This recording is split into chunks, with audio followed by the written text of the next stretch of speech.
Hello, welcome to Health Profession Education podcast series. My name is Dr. Faisal. Today we have with us Ms. Noreen Mirza, a seasoned educationist, and one of her specialty is reflective thinking. She has introduced reflective thinking in the curriculum of undergraduate and postgraduate medical education for the last 15 years. We are privileged to have her in our studio today. So, hi, Noreen, how are you? Hello, good to be here. Okay. Welcome to our studio. And can I ask you that what we are going to discuss today in this podcast session? Okay, so as we discussed earlier, these are going to be a series of podcasts on medical education, various medical education topics. And today we will be looking at reflection in medical education. This is the first episode, and the other episodes will follow. So, Miss Noreen, let's begin with exploring the question, what is reflection? But the term reflection is used in a variety of subjects, from pure sciences to social sciences and even into education. The term has Latin roots, which means to bend or to turn back. In the field of education, reflection is the process in which interpretation and analysis is done by looking back, or you can say turning back to our own thoughts. The comprehension we gain can be used to shape future events or situations. Very interesting. So, this means the reflection can only be done for future events or happenings? Well, not really.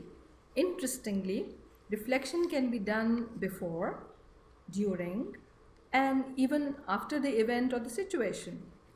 Mostly, reflection is referred to as thinking exercise after an event or situation. But reflection has benefits before and during the event too. If it is done before an action, it can help us in approaching the situation with a specific perception or goal, which can lead to greater personal growth and learning. If it is done during an action, it can guide our behavior in general. Actually, reflection is a metacognitive process. Can you elaborate what is mega cognitive process? A metacognitive process is truly thinking about thinking. And this would be necessary for effective reflection. According to Flegel, metacognition is a self regulatory process that selects, monitors, and evaluates a cognitive process. It will raise questions like, for example, in healthcare, how did I manage my patient? Was it a good plan of action? If not, why? What did I miss? What was I thinking then? And why was I thinking like that? Thinking about thinking, that sounds like jumping into an ocean of thinking. That's very interesting. Then the question arises, what is the purpose of reflection? The purpose is simply to develop a better understanding of self and also of the situation, which definitely has a greater impact on lifelong learning than simply acquiring new knowledge and skills. For example, how to perform a certain clinical procedure. Moreover, understanding the self helps to develop self efficacy, thus finally leading to become a self regulated lifelong learner. So now we are talking about the future and how reflection can shape the future. Yes, reflection can guide our future activities. Thus, we can safely say that reflection is a process with a very specific purpose. Because only making sense of a situation will not improve our practice unless we use the insights made in the learning drawn from them. Sure. So, what are the major approaches of reflection in medical education? Well, broadly, I would say three areas as they are mentioned in the AME guide number 44, though they kind of overlap each other a bit. Okay, what are those three areas? First of all, reflection for the purpose of learning. As propounded by Call, experiential learning is a process of learning by having an experience, but simply going through an experience will not end up in learning. It is required that the experience is interpreted and assimilated into existing knowledge structures to become new or expanded knowledge.